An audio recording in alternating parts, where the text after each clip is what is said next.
Hello দোস্ত, নমস্কার। উত্তম রিয়াকশনের আরেকটি রিয়াকশন ভিডিওতে আপনাদের সবাইকে স্বাগতম। আমি উত্তম আছি আপনাদের সাথে। বন্ধুরা, আজ যে ভিডিওতে রিয়াকশন দেব সেই ভিডিওটি নেওয়া হয়েছে কলকাতার মিলন চ্যানেল থেকে। ভিডিও টাইটেল হচ্ছে 4 দিনে কলকাতা নেবে বাংলাদেশ। এ কি বলল ভারতীয়রা, বাংলাদেশিদের বিচি কেটে নেবে। এ আবার কেমন টাইটেল রে বাবা। তো দোস্ত, মিলন বাবু বাংলাদেশের সম্পর্কে ভারতীয়দের ওপিনিয়ন নিয়েছে, আর সবজির কি রেট সেটা আমরা জানতে পারবো আজকের এই ভিডিওর মাধ্যমে। তারপর এই বাংলাদেশের থেকে যে হুঙ্কার এসেছে, ত্রিপুরা, আসাম, কলকাতা 4 দিনে দখল করবে, সেই সব সম্পর্কে জানতে পারবো আজকের এই ভিডিওর মাধ্যমে। তো আশা করি আপনারা আমার সাথেই থাকবেন। চ্যানেলে নতুন হলে চ্যানেলটি সাবস্ক্রাইব করে বেল আইকন অন করে অল করে রাখবেন পরবর্তী ভিডিও নোটিফিকেশন পাওয়ার জন্য। অলরেডি যেসব বন্ধুরা চ্যানেলটি সাবস্ক্রাইব করে আমার ইউটিউব পরিবারের সদস্য হয়েছেন তাদের প্রতি রইল অসংখ্য ধন্যবাদ।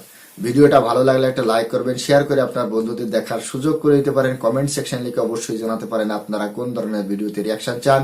আমি চেষ্টা করবো সেই সব ভিডিও নিয়ে আসার জন্য। তাহলে চলুন বন্ধুরা, সময় নষ্ট না করে প্রথমে ভিডিওটা দেখি। ভিডিওর শেষে অবভিয়াসলি আমার ব্যাখ্যা থাকবে। অরিজিনাল ভিডিওর লিংক আমার ডিসক্রিপশনে মেনশন করা থাকবে। আপনারা চাইলে চ্যানেলটি ভিজিট করতে পারেন, চ্যানেলের ভিডিওগুলো অবশ্যই দেখতে পারেন।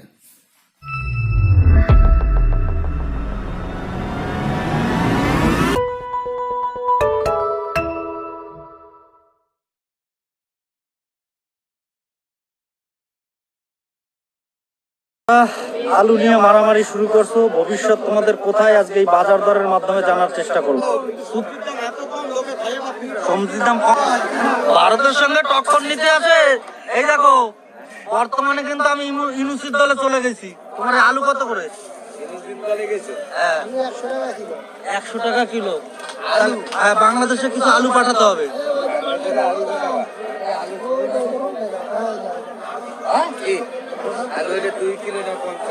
2 কিলো 50, 25 টাকা। বাংলাদেশে আমি আলু দর ঠিক করছি 400 টাকা কিলো। 50 বস্তা আলু লাগবে আজকে। ঠিক আছে, দেবা? ইউনুস মরে যাবে, তোমার কলকাতা দখল করে নেবে। আরে কলকাতার লোমা ফিরিয়ে দেবে, আল ছেড়বে না একেবারে আটি না, আমার দুই চাচা বেরোয় গেছে রাস্তায়, ঠিক আছে? লাঠি মেরে তারা বলবে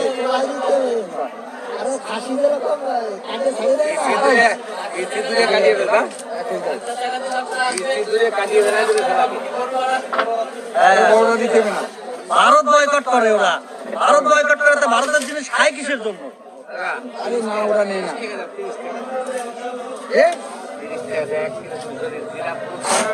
বাংলার কথা বলবো না কেন? বাংলাকে খাওয়াবো না, খালাকে দেবো না। আলু এখানে 10 টাকা কিলো খাওয়াবো, ওকে আর দেবো না খালাকে। আজকে তাহলে কত করে টাকা আলু? আলু আজকে দেবো না, 2 কিলো 50 টাকা। 2 কিলো 25 টাকা করে আলু। দেখো, ইন্ডিয়ান বাজারে 25 টাকা আলু, আর তোমরা 200 টাকা কিনে খাচ্ছ। এর বাজবে না। শেখ হাসিনা দেশে না গেলে বাংলাদেশ কেন বাজবে না? বাজবে না। এই সমস্ত আলু, পটল, বেগুন, পেঁয়াজ, রসুন এটাই মানে না খেয়ে মরলে খারাপ লাগে না। না, ওরা তো বাইরে থেকে নিয়ে আসছে। বাইরে সব বন্ধ হয়ে যাবে। বাইরের কেসটা জানো কিছু? যার কাছ থেকে আনছে তারা আমাদের কাছ থেকে নিয়েছে। খেলা তো শুরু হয়েছে ওইখানে। হ্যাঁ, ওর ফাঁসি হবে তো, কারণ আউট অফ কান্ট্রি সবাই আবেদন জানাইছে ব্যাক টু শেখ হাসিনা, ঠিক আছে? কাকা, এই বাংলাদেশে ইউনুসের ব্যাপারে কিছু বলবা? ওখানকার যোগ্য না। ও তো এক ধরনের ডাকাত, আপনি জানেন কাকা? ওর অনেক কেস আছে, নালিশ আছে, ও চুরি ইসলামি করছে, ঠিক আছে? তারপরে এই যে আমেরিকা বসে প্ল্যান করে শেখ হাসিনারে ওই যে ছাত্র আন্দোলনের মধ্যে ক্যাসাল বাড়াই দিয়া এই সমস্ত দ্বন্দ্ব বাড়াইছে।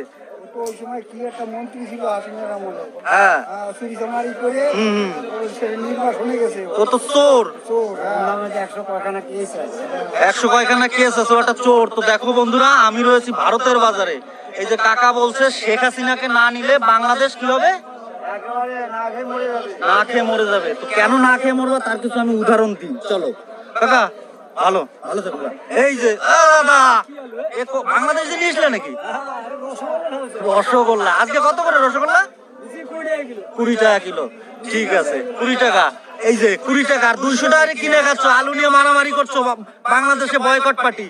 শোনো তোমাদের একটা কথা বলি, ওই যে হিজুর খাজুর যেগুলো আছে ওইগুলোরে পিড়াইয়া লাসা লাসা করিয়ে দাও। আর এই যে ছোটখাটো যে নেতা, নতুন নতুন নেতা হয়েছে, নেতাগুলোরও একদম লাসা লাসা করিয়ে দাও। আচ্ছা, আজকে জাস্ট এই পেঁয়াজের দামটা আমার একটু জানাও কত? 60 টাকা কিলো। তো দেখো ইন্ডিয়ান বাজার 60 টাকা। চলো আরেক দিকে যাই, চলো আজকে দেখাচ্ছি। ভারত বয়কট করে দাও, কোনো সমস্যা নেই, আমাদের কোনো কিছু খাওয়ারও দরকার নেই। আস্তে পেঁয়াজ তো আমাদের দাদা কেমন এখানে আছো? মাত্র ভারত তো বয়কট করে দিয়েছে বাংলাদেশ, জানো কোনো খবর? 30 আর টাকা 4 করে দিনে বিক্রি কলকাতা হচ্ছে। দখল। নতুন পেঁয়াজ 2 চাচা নেমে গেছে রাস্তায়। জাস্ট এই সিমের দামটা একটু জানাও আমারে। 20 টাকা কিলো। সেম 20 টাকা। বাংলাদেশে পাঠাবো তো সিম, বাংলাদেশে সিম পাঠাবো। কেন জানো? আলুর কিলো 200 টাকা, 250 টাকা, 300 টাকা এরকম। আর ওরা তেল আনছে কোথায় দিয়ে? যাদের কাছে দিয়ে তেল নেছে তাদের আমরা তেল পাঠাইছি। খেলা কোথায় শুরু হয়েছে দেখো। কেমন বাবু, কেমন আছো? বাজার কেমন যাচ্ছে? সবজির দাম কমবে না কেন? তা আমাদের এখন আউট অফ সার্ভিস নেই তো, বন্ধ হয়ে গেছে। বাংলাদেশের উপরে ব্যান করে দিয়েছে, বাংলাদেশিদের এখন খাওয়া বন্ধ। হ্যাঁ 20 টাকা রে। ওই যে দাদা, ওই যে দাদা 20 টাকা বিক্রি করতেছে। 200 টাকা করে আলু নিয়ে মারামারি করে, তারপরে কয় ভারত বয়কট। তো ওদের খাওয়া লাগবে না? যেগুলো এই সমস্ত বলিস তারা কিছু খাবি না। দাদা এই যে বাংলাদেশ থেকে যারা এখানে চিকিৎসা করতে আসে এদের ব্যাপারে কিছু বলবেন? না দেখো, ভালো মন্দ তো একটা ব্যাপার আছে।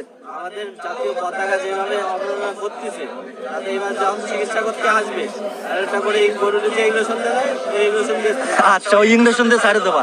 এমনি কি বলতো, বাংলাদেশ থেকে যে এই নিয়ে প্রোটেস্ট করেনি সেটা কিন্তু না, করেছে। কিন্তু কি বলতো, বাংলাদেশের জনসংখ্যায় কম, ওরা বেশি। আর দাদা নতুন আলু আজকে কি দাম বিক্রি হচ্ছে? নতুন আলু আপাতত 35 টাকা। 35 টাকা। তো আর তোমার এই পেঁয়াজ 60 টাকা।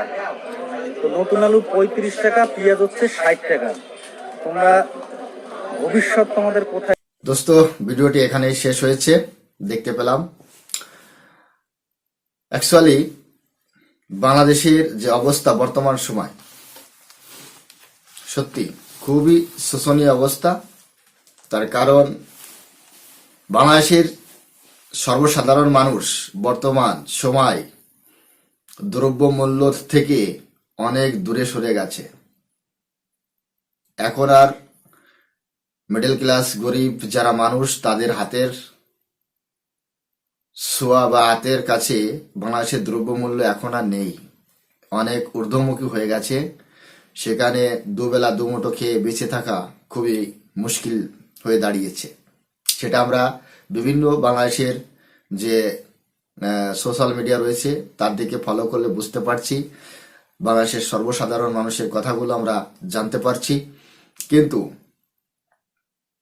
তারপরেও ভারত বিদ্বেষী দ্বিচারিতা, এর থেকে বেরোতে পারছে না বাংলাদেশ। বর্তমান সময় বাংলাদেশ কিছু জাওরার হাতে চলে গেছে বাংলাদেশ। আর সেই সব জাওরারা রাস্তায় নেমে যেভাবে কুত্তার মতো ভুগছে, তাতে বাংলাদেশের সর্বসাধারণ মানুষ অতিষ্ঠ হয়ে গেছে। আমার কল্পনা বা আমি যেটা ভাবছি আগামী দিনে সেটা যেন সত্যি না হয়ে যায়। বাংলাদেশে যদি গৃহযুদ্ধ চালু হয়ে যায়, তাহলে বাংলাদেশের অবস্থা কিন্তু একটা বিশাল খারাপ দিকে চলে যাবে, সেটা আমরা বুঝতে পারছি। কিন্তু বাংলাদেশটাকেই বলা হয় হুজুকের দেশ। তার কারণ ওরা কিছু বোঝে না, শোঝে না। একজন যদি লুঙ্গি উঠায়, যদি দৌড় মারে, তার পিছনে পিছনে সবাই দৌড়ানো শুরু করে। তো এই যে সমন্বয়কারী ফারি যারা আছে, যে উপদেষ্টা, আর এদেরকে যারা সরকার বলে, তাদের প্রতি আমার একটাই আকুল আবেদন, সরকার নির্বাচিত হয় জনগণের ভোটে, এরা জনগণের ভোটে আসেনি। তো এটা আর এদেরকে সরকার বলা অসাংবিধানিক। তার কারণ সরকার সংবিধান মেনে আসে, সরকার তার একটা সংশোধনের সংসদ থাকে, সেখানে নির্বাচিত যারা পলিটিশিয়ান তারা আসে নির্বাচিত হয়ে, এবং জনগণের কথা জনগণের জন্য কাজ করে। কিন্তু এরা তো উপদেষ্টা, এরা সমন্বয়কারী নাম দিয়েছে উপদেষ্টা, উপদেষ্টা গভর্নমেন্ট নাম দিয়েছে। গভর্নমেন্টের গুদের মধ্যে বোকাচোদা গভর্নমেন্ট বলছে। কিসের গভর্নমেন্টের মাদার চোদ?